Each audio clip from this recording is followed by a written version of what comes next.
Hello my dear students, welcome to my channel Hathi biology में। आज हम एनिमल फिजियोलॉजी के कंटिन्यूएशन में ये सेकंड लेक्चर है। ठीक है। इसमें मैंने आपको बताया था पहले, मैं पूरा एक सीरीज चलेगा इसमें एनिमल फिजियोलॉजी में, जिसमें मैं अभी पढ़ा रहा हूँ एंडोक्राइन सिस्टम। ठीक है, मेरा पहला लेक्चर हो गया। आप जाके जो प्रीवियस वीडियो होगा ना वो आप देख सकते हैं, उसके बाद ही ये वीडियो देखना। मैं डिस्क्रिप्शन में लिंक दे दूंगा और आई बटन में भी लिंक दे दूंगा, तो आप देख लेना। ठीक है, अब हम देखेंगे जो सेकंड पार्ट है इसके बारे में देखेंगे। ठीक है, तो आज मेनली हम डिस्कस करेंगे जो जो टॉपिक के बारे में वो मैं पहले लिख रहा हूँ। ठीक है, आज हम पिट्यूटरी के बारे में, pituitary pituitary gland, anterior and posterior pituitary. उसके बाद पिट्यूटरी का जो मिडिल पोर्शन है, पार्स इंटरमीडिया, पार्स इंटरमीडिया। उसके बाद पिनल ग्लैंड। ठीक है, pineal gland, then thyroid gland, thyroid gland. आज हम इन चारों टॉपिक के बारे में बात करेंगे, डिटेल्स में पढ़ेंगे। ठीक है, तो चलते हैं। देखिए, पहले हम हेडिंग दीजिए। हेडिंग होगा posterior and interior pituitary, posterior and interior, sorry interior, interior pituitary. ठीक है, मैं अगर इसका एक स्ट्रक्चर ड्रॉ करूँ ना, देखिए, तो इसका स्ट्रक्चर कैसे होगा। एक ऐसे करके, ऐसे,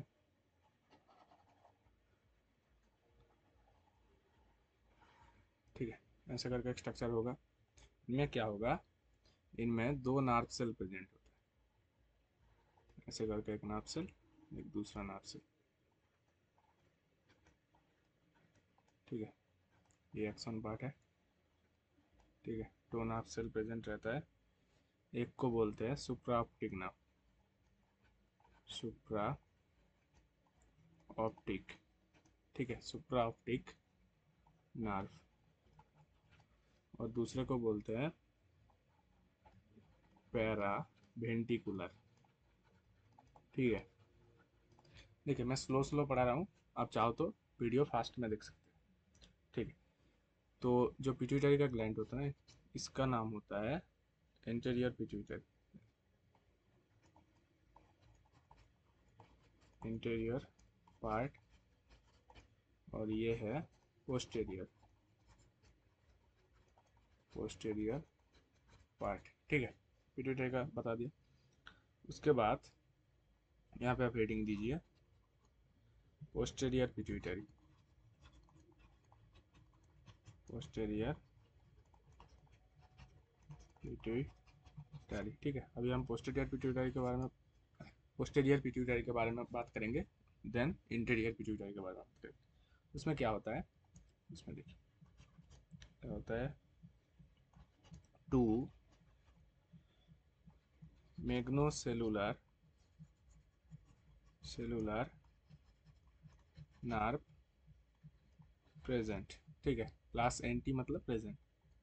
ठीक है, प्रेजेंट। जो नार्व होता है ना, उन लोगों का cell body, their cell body present in the hypothalamus. ठीक है, हाइपोथैलेमस।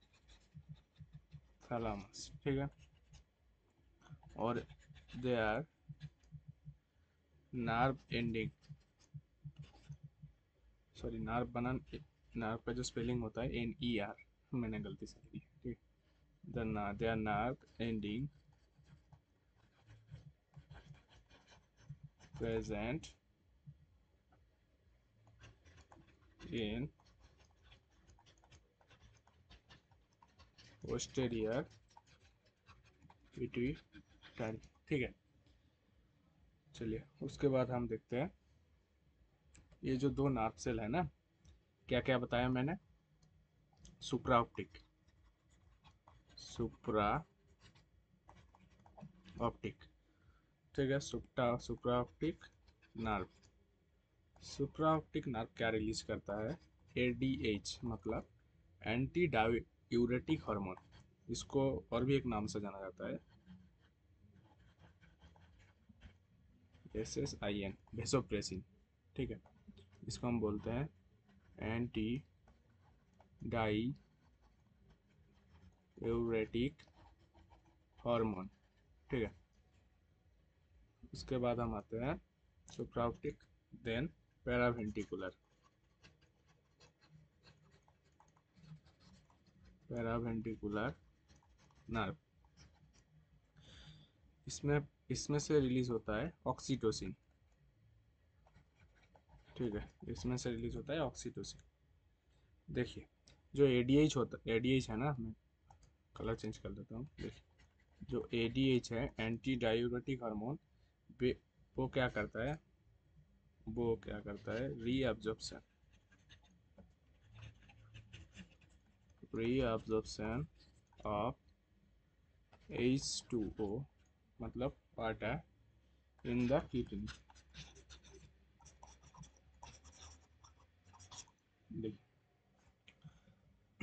देखिए एडीएच का फुल फॉर्म मैंने क्या बताया, एंटी डायूरेटिक हार्मोन।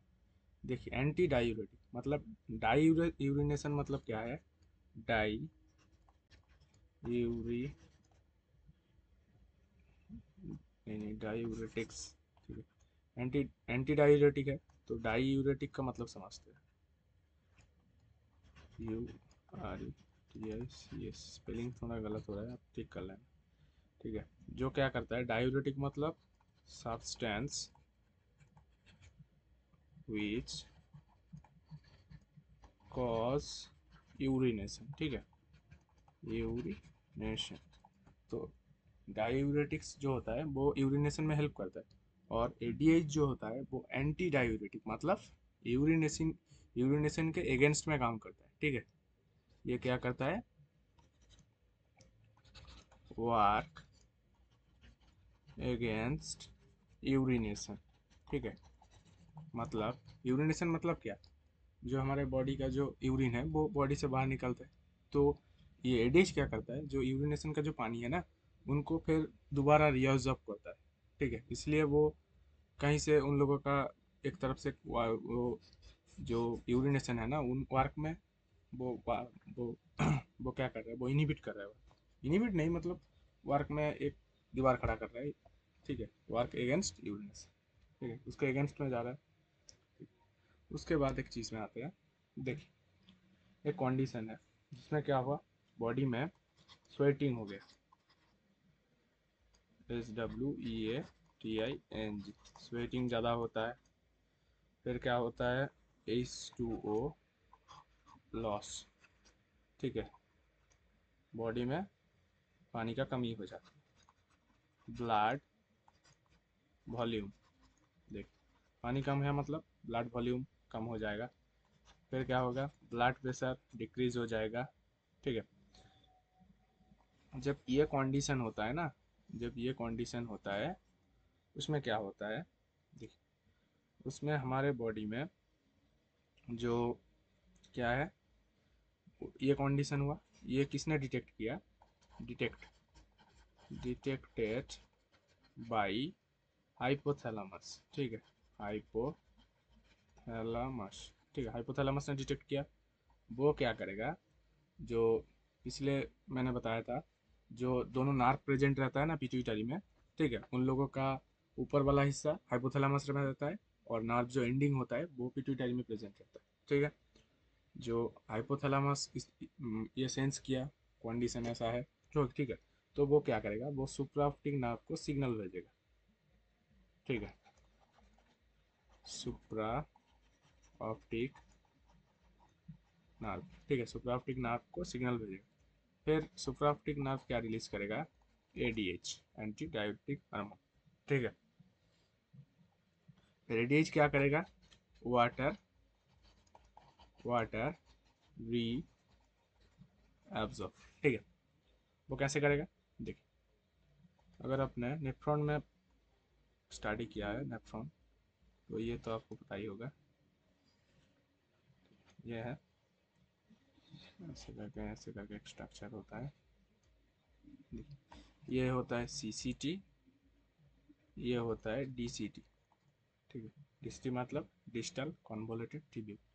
ठीक है, फिर क्या होता है, वाटर इसमें से जाता है, H2O बाहर जाता है। ठीक है, पर यहाँ पे प्रेजेंट रहता है एक्वापोरिन 2। ठीक है, एक चैनल AQP2, एक चैनल प्रेजेंट रहता है जो क्या करता है, पानी को अंदर खींच लेता है। ठीक है, पानी को अंदर खींच लिया, वाटर को अंदर खींच लिया, मतलब H2O रीअब्जॉर्प्शन। ठीक है, ये क्यों हुआ? ADH ने जाके यहाँ पे सिग्नल भेजा, फिर उसके बाद जो नेफ्रॉन होता है ना, उसमें ये काम होता है। ठीक है, नाम याद रखना है एक्वापोरिन 2। ठीक है, ये चैनल होता है। ये तो हो गया। उसके बाद हम आते हैं जो ऑक्सीटोसिन। ठीक है, ये तो ADH का काम हो गया। Then oxytocin. ठीक है, ऑक्सीटोसिन के बारे में हम देखते हैं। ऑक्सीटोसिन क्या होता है, ये 9 अमाइनो एसिड पेप्टाइड है। ये 9 अमाइनो एसिड पेप्टाइड से बना हुआ है।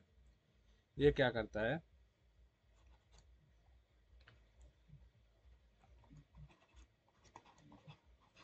Ejection of milk. ठीक है, ये मिल्क इजेक्शन करता है, और क्या करता है, uterine uterine smooth muscle contraction. ये यूटेराइन का जो स्मूथ मसल होता है उसको कॉन्ट्रैक्ट करता है। उसमें से क्या होता है, उसकी वजह से जो ये हेल्प करता है, हेल्प्स इन चाइल्ड बर्थ। ठीक है, बेबी के बर्थ के टाइम पे ये हेल्प करता है। ठीक है, ऑक्सीटोसिन ने क्या किया, यूटेराइन स्मूथ मसल को कॉन्ट्रैक्ट किया, इसकी वजह से जो बात के टाइम हेल्प होता है।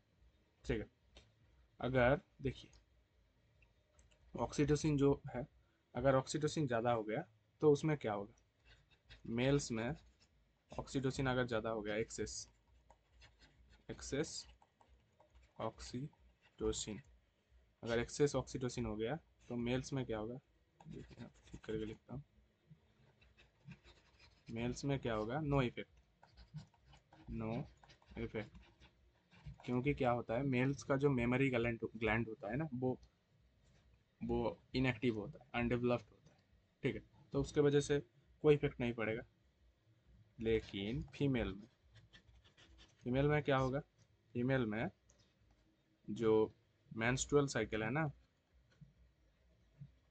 देखिए मैं शॉर्ट फॉर्म लिख देता हूँ। ठीक है, मेंस्ट्रुअल साइकिल मतलब MC, menstrual cycle early, early menstrual cycle होता है। और सेकेंडरी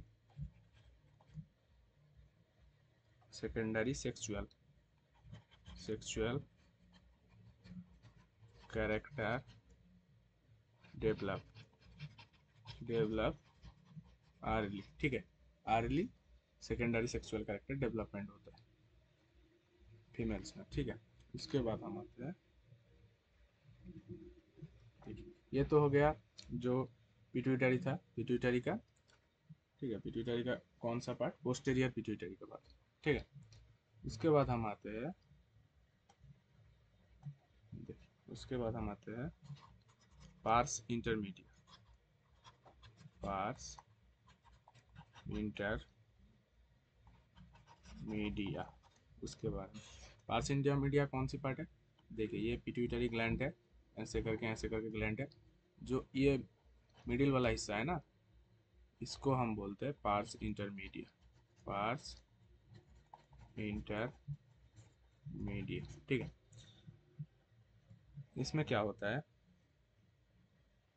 ये intermediate intermediate lobe of pituitary, ठीक है, ये पिट्यूटरी का इंटरमीडिएट लोब है। इन ह्यूमन दिस इज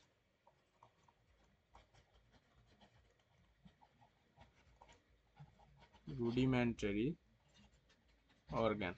ठीक है, ह्यूमन में ये क्या होता है, ये रूडिमेंटरी ऑर्गन है। ठीक है, लेकिन ये एक्टिव होता है इन बर्ड्स, उसके बाद रेप्टाइल्स, इन लोगों में ये एक्टिव होता है। ठीक है, और ये जो पार्स इंटरमीडिया है ना, ये क्या करेगा, ये रिलीज करेगा MSH रिलीज। ठीक है, MSH को रिलीज करेगा। MSH मतलब melanocyte stimulating hormone, melanocyte stimulating hormone. ठीक है, उसके बाद हम आते हैं जो MSH है ना, वो क्या काम करता है हमारे बॉडी में, वो देखते हैं। देखिए ये क्लियर है, यहाँ से ब्लड वेसल, ब्लड के माध्यम से MSH अंदर आ गया। ठीक है, MSH अंदर आ गया, यहाँ से निकलेगा MSH।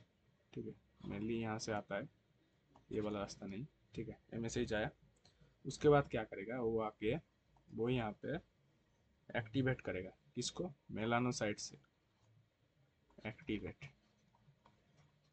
एक्टिवेट करेगा। फिर उसके बाद क्या होगा, यहाँ पे बड़े करके देखिए, टायरोसिन टायरोसिन एक अमाइनो एसिड है, उसको कन्वर्ट करेगा किस में, मेलानिन में। ठीक है, उसमें हेल्प कौन करेगा, टायरोसिनेज। मेनली क्या करेगा, देखिए MSH आया, MSH आके टायरोसिनेज को एक्टिवेट किया, फिर टायरोसिनेज ने क्या किया, टायरोसिन से मेलानिन में कन्वर्ट कर दिया। ठीक है, मेलानिन बना दिया। ठीक है, और ये जो मेलानिन है ना, ये होता है हमारे बॉडी का जो कलर होता है ना, बहुत सारे लोग गोरे होते हैं, बहुत सारे लोग काले होते हैं, जिन लोग काले होते हैं ना, उनमें मेलानिन भर भर के होता है। ठीक है, ठीक है, मेलानिन मेलानिन के बारे में हम देखते हैं। ये क्या करता है, provide skin colour in human. ठीक है,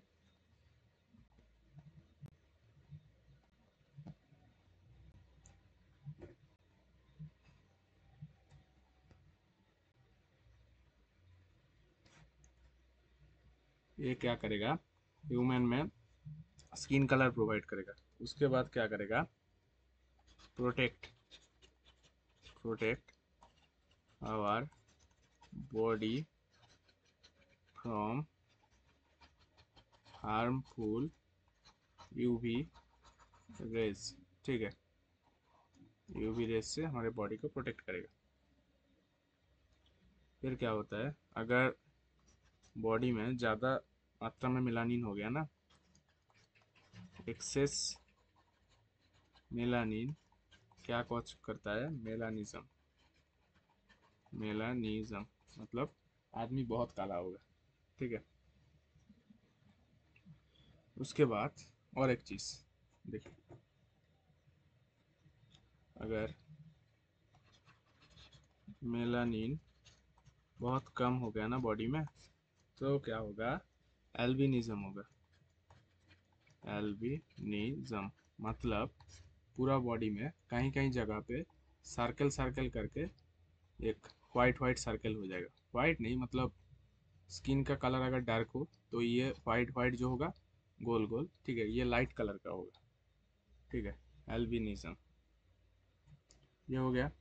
उसके बाद हम आते हैं हमारे दूसरे ग्लैंड में, जिसका नाम है, हेडिंग दीजिए, पाइनियल ग्लैंड, जिन लोगों को पीनल ग्लैंड भी बोला जाता है, पीनल ग्लैंड। बहुत सारे लोग बहुत सारे नाम से बुलाते हैं, प्रोनाउंसिएशन सब लोगों का अलग अलग है, ठीक है। पिनल ग्लैंड क्या करता है, ये कहाँ प्रेजेंट रहता है, ये प्रेजेंट रहता है इन एपिथैलेमस, ठीक है। ये एपिथैलेमस में प्रेजेंट रहता है, प्रेजेंट इन एपिथैलेमस। ये क्या करता है, ये रिलीज करता है मेलाटोनिन। मेलाटोनिन मेलाटोनिन क्या होता है, ये स्लीप इंड्यूसिंग हार्मोन है, इंड्यूसिंग हार्मोन, ठीक है। मतलब ये क्या करेगा मेलाटोनिन, ये हमारे बॉडी में जो स्लीप साइकिल चलता है ना, मतलब आप सोते हो फिर जगते हो फिर सोते हो, ये जो साइकिल चलता है ना, ये ये मेलाटोनिन की वजह से होता है। अगर एक आदमी बहुत सो रहा है, बहुत नींद ले रही है, मतलब उनके बॉडी में मेलाटोनिन बहुत ज़्यादा है, ठीक है। मेलाटोनिन को भी बोला जाता है बायोलॉजिकल क्लॉक, ठीक है, बायोलॉजिकल क्लॉक, ठीक है। अगर एग्जाम में क्वेश्चन आए ना बायोलॉजिकल क्लॉक किस हार्मोन को बोला जाता है, तो उनका नाम होगा मेलाटोनिन, ठीक है। ये क्या काम करता है मैंने बता दिया, स्लीप इंड्यूसिंग हार्मोन है, ठीक है। ये पावरफुल एंटीऑक्सीडेंट भी है, एंटीऑक्सीडेंट, ये एक पावरफुल एंटीऑक्सीडेंट है। ये क्या करेगा, provide day night cycle in human, ठीक है। ये ह्यूमन में डे नाइट साइकिल चलाता है, ठीक है। उसके बाद हम आते हैं थायराइड ग्लैंड में, ठीक है। थायराइड ग्लैंड, ठीक है। थायराइड ग्लैंड जिसका स्ट्रक्चर कैसा होता है, ऐसे करके एक स्ट्रक्चर होता है,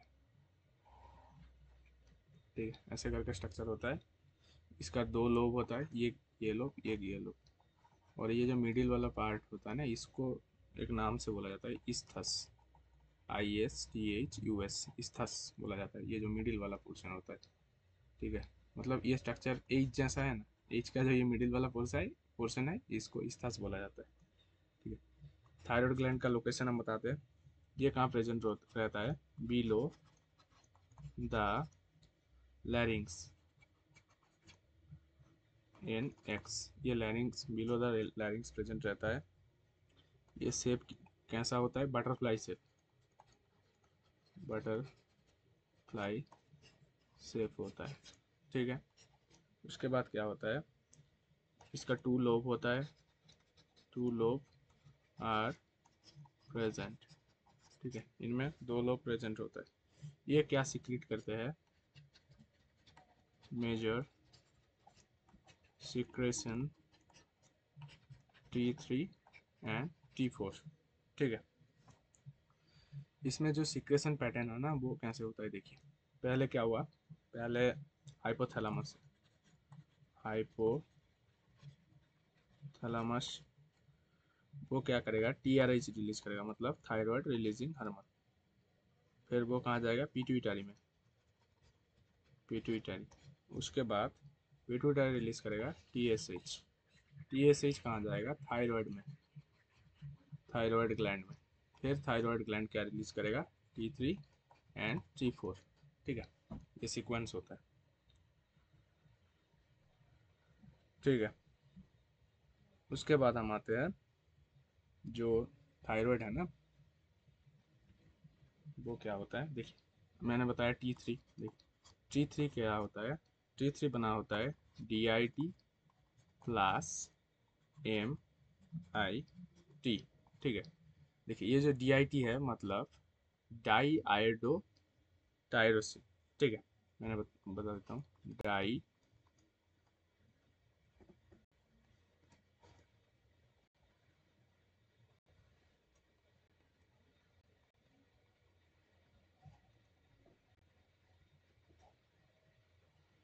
डाई आयोडो टायरोसिन।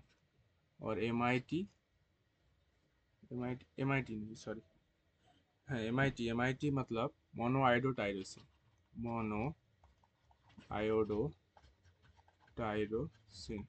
ठीक है। और ऐसे बना होता है डाइआयोडो टायरोसिन एमआईटी, मतलब 2 आयोडीन प्लस 1 आयोडीन 3, इससे T3।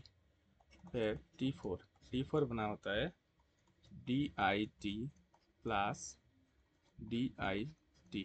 ठीक है, मतलब डाइआयोडो प्लस डाइआयोडो। ठीक है। इसमें डाइआयोडो टायरोसिन का मतलब जो टायरोसिन अमाइनो एसिड हो ना, टायरोसिन अमाइनो एसिड का एक स्ट्रक्चर होता है जिसमें क्या होता है, जिसमें थर्ड पोजीशन, 3 पोजीशन पे जो MIT होता है, MIT, उसका 3 नंबर पोजीशन पे एक आयोडीन प्रेजेंट रहता है। ठीक है। और जो डाई आयोडो टायरोसिन होता है ना, उनका क्या होता है, 3 नंबर पोजीशन पे एक आयोडीन और 5 नंबर पोजीशन पे एक आयोडीन प्रेजेंट होता है, ये DIT। ठीक है, समझ गए आप लोग, टायरोसिन अमाइनो एसिड। ठीक है, मैंने ये जो लाइन ड्रॉ किया ना, ये टायरोसिन अमाइनो एसिड। मैं अगर ड्रॉ करूँगा तो बहुत टाइम जाएगा, इसलिए मैंने नहीं किया। ठीक है, अब समझ लेना। फिर उसके बाद हम कुछ प्रॉपर्टी लिखते हैं। देखिए, जो T3 होता है ना, T3 is more biological importance. ठीक है, बायोलॉजिकली इम्पोर्टेंट T3। उसके बाद क्या होता है, जो T4 होता है ना, उसका एफिनिटी ज़्यादा होता है किसके साथ, ठीक है, एफिनिटी ज़्यादा होता है इसके साथ, प्लाज्मा प्रोटीन के साथ, प्लाज्मा प्रोटीन। T4 का एफिनिटी किसके साथ ज़्यादा होता है, प्लाज्मा प्रोटीन के साथ। इसलिए क्या करता है, T4 ज़्यादातर टाइम प्लाज्मा प्रोटीन के साथ बाइंड होकर रहता है। ठीक है। और T3 वो फ्री रहता है, T3 इज फ्री। ठीक है, T3 फ्री रहता है।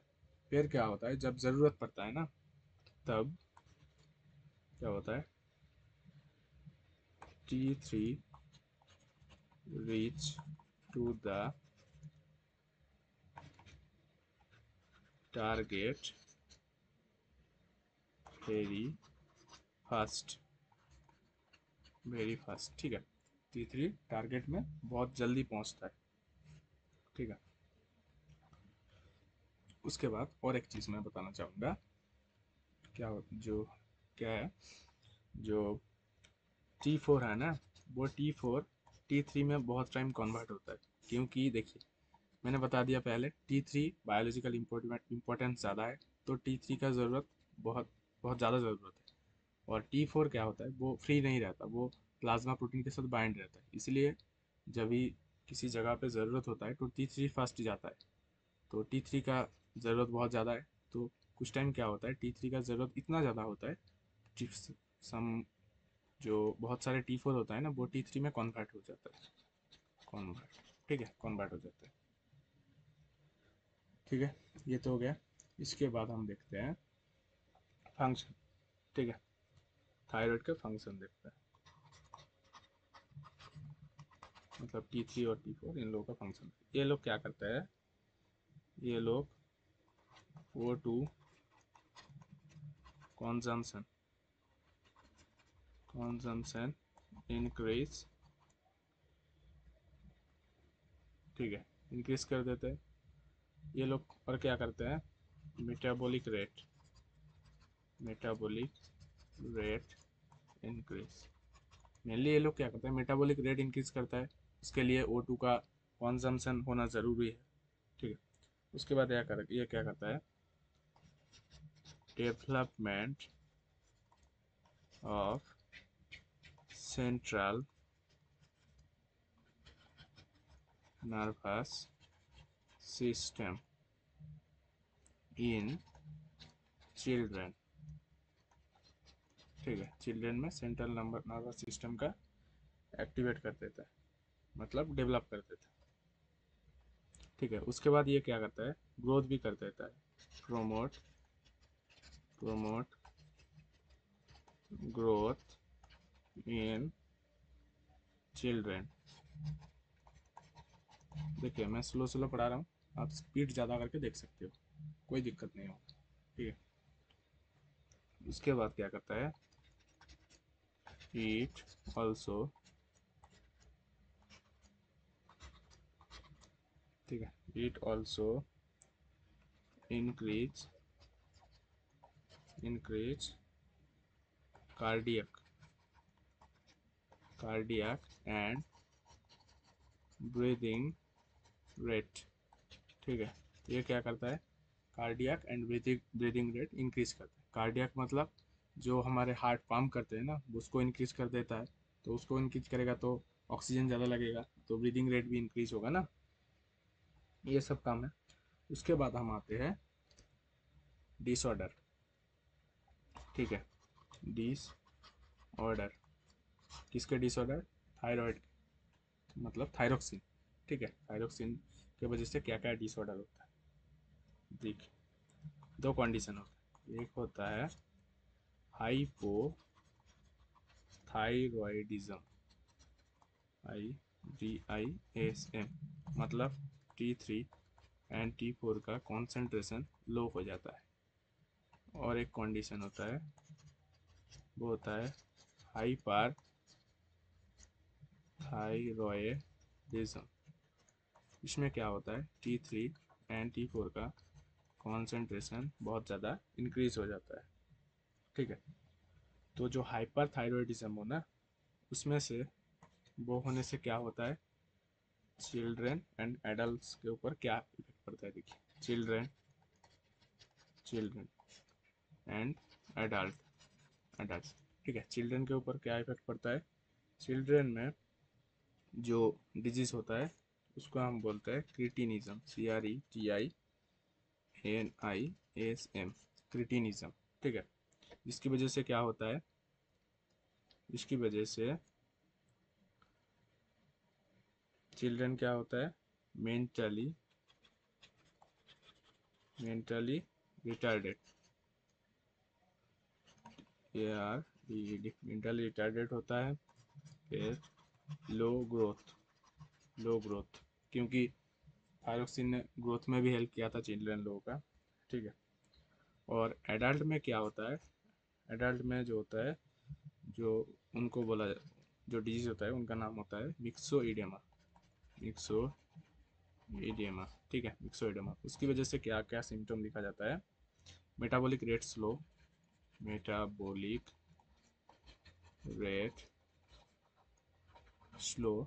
है, स्लो। फिर क्या होता है, डिपोजिशन ऑफ ग्लाइकोजन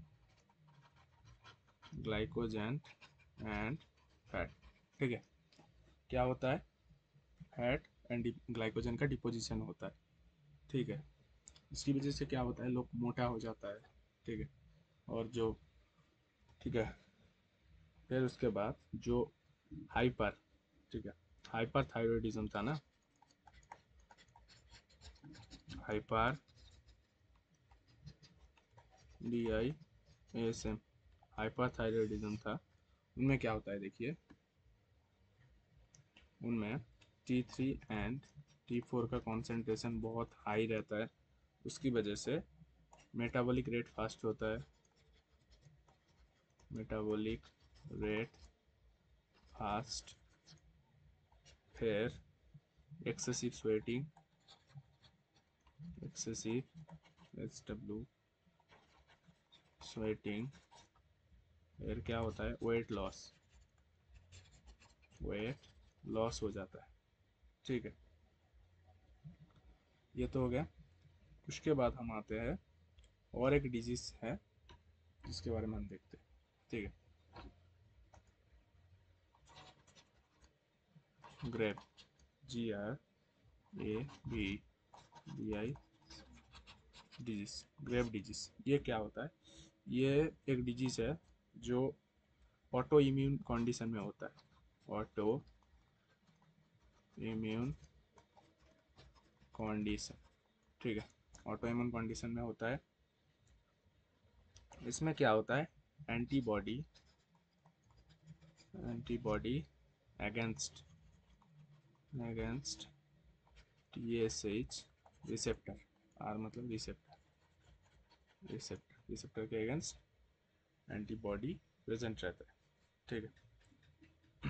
इसमें जो सिम्टम होता है ना, सिम्टम सेम होता है। सेम मतलब जो हाइपरथायरॉयडिज्म में जो सिम्टम होता है, सेम सिम्टम यहाँ पे भी होता है। देखिए ये जो सिम्टम है, ये मेटाबॉलिक रेट फास्ट हो गया, ये सब हो गया, वेट लॉस हो गया, ये ग्रेव डिजीज में भी होता है। ठीक है।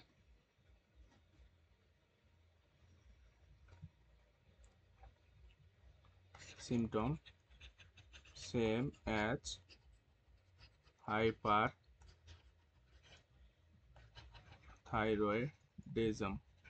ठीक है, हाइपरथायरॉयडिज्म में सेम होता है। तो क्यों होता है, देखिए मैं एक्सप्लेन करता हूँ। देखिए ये एक सेल है। ठीक है, सेल मतलब जो हमारे बॉडी का थायराइड सेल है, जिसमें क्या होता है, रिसेप्टर प्रेजेंट रहता है। ये रिसेप्टर रहता है। और ये जो ग्रेव डिजीज है, ऑटो इम्यून कंडीशन में, इसमें क्या होता है, जो लिगेंड होता है ना, मतलब एंटीबॉडी, एंटीबॉडी मैंने कहा था, एंटीबॉडी अगेंस्ट TSH रिसेप्टर।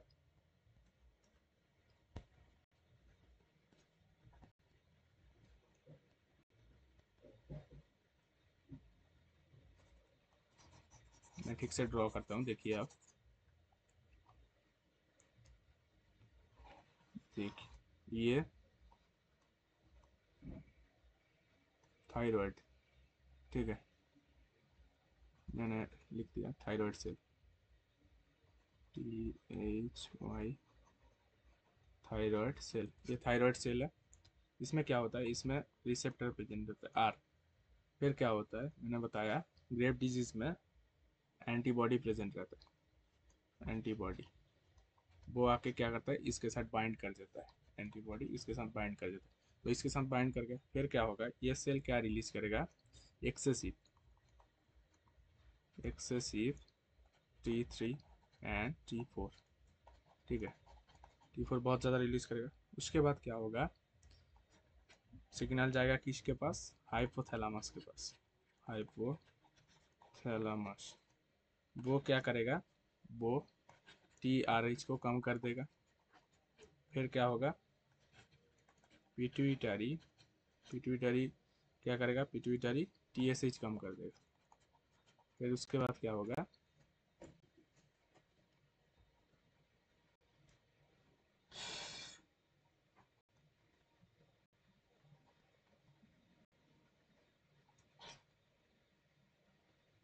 देखिए पिट्यूटरी क्या करेगा, TSH कम कर देगा।